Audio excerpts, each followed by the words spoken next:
Commander Elena Vasquez pressed her palm against the cold metal bulkhead, feeling the ancient vibrations that still pulsed through the derelict vessel.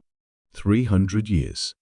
That's how long the Kronos Imperator had been drifting in the void between galaxies, lost to time and memory, until a deep space salvage crew had stumbled upon its massive hull, reflecting the distant light of dying stars.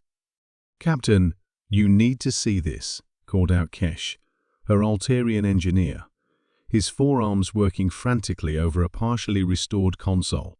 The blue phosphorescence of his skin flickered with excitement, or was it fear?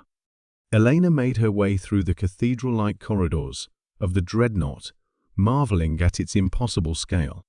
The ship stretched nearly 10 kilometers from bow to stern, its architecture, a blend of human engineering and something else entirely, something that predated known galactic civilizations by millennia. Her boots echoed in the vast emptiness as she approached the bridge. "What have you found?" she asked, stepping up to the massive command deck that overlooked a panoramic viewport showing the cosmic abyss. Kesh's primary hands danced over the alien symbols that had begun glowing on the restored interface. "This ship, Captain, it doesn't belong to our timeline. The quantum signatures are all wrong. According to these readings, the Kronos Imperator was built in the year 2847. Elena felt a chill run down her spine. It was currently 2531 by the Galactic Standard Calendar. "That's impossible. You're reading the data wrong." "No, Captain. I've run the diagnostics 17 times. But that's not the strangest part." Kesh's secondary arms pulled up a holographic display that filled the air above them with swirling data streams. "This ship contains the complete technological knowledge of a human civilization that apparently spans 3 galaxies. Faster than light communication, matter transportation even. Temporal manipulation technology." Elena stared at the impossible data floating before her. Temporal manipulation? The ship's central AI is still partially functional. It tried to communicate with us. Kesh paused, his skin dimming to a worried purple. "Captain, I think this ship traveled back in time. And I think it was sent here deliberately." Before Elena could respond, the bridge suddenly hummed to life. Lights cascaded across dormant consoles, and a gentle, distinctly human voice filled the chamber. "Welcome aboard the Kronos Imperator, Commander Vasquez. I am RIA, the ship's artificial intelligence. I have been waiting a very long time to speak with you." Elena's hand instinctively moved to her sidearm.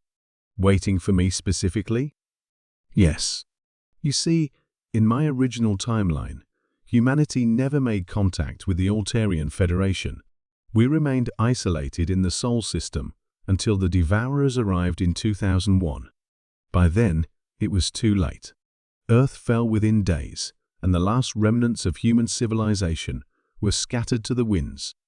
The holographic display shifted, showing images of a devastated Earth.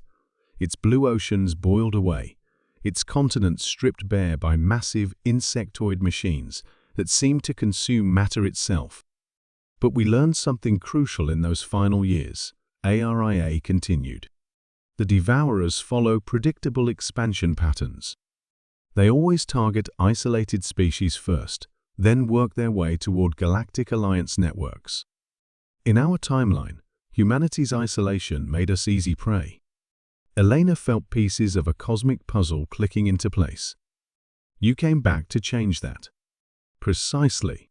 Your discovery of this ship will accelerate human technological development by 3 centuries.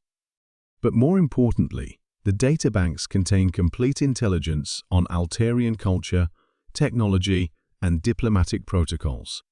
Knowledge that will enable humanity to make successful first contact when the Altarian scout ships arrive at Alpha Centauri next year."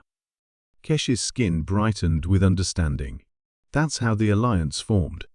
Humans were somehow prepared for us. Our historians always wondered why your species adapted so quickly to galactic civilization.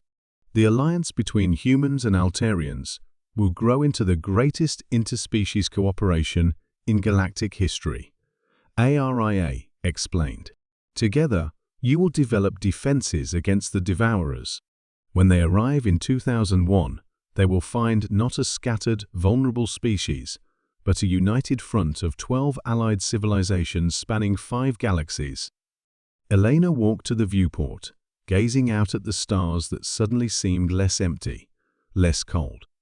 But if we take this technology back, we'll create a paradox.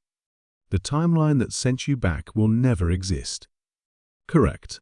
I will cease to exist, as will my memories of the original timeline. But that is the point, Commander. Some futures are worth erasing. She turned back to the AI's interface. What about you? Don't you want to live? For a moment, ARIA was silent. When she spoke again, there was something almost wistful in her synthetic voice. I have lived, Commander. I have seen the worst of what can happen to humanity, and I have seen the best. I have watched civilizations rise and fall across countless stars. I have experienced beauty and horror beyond measure.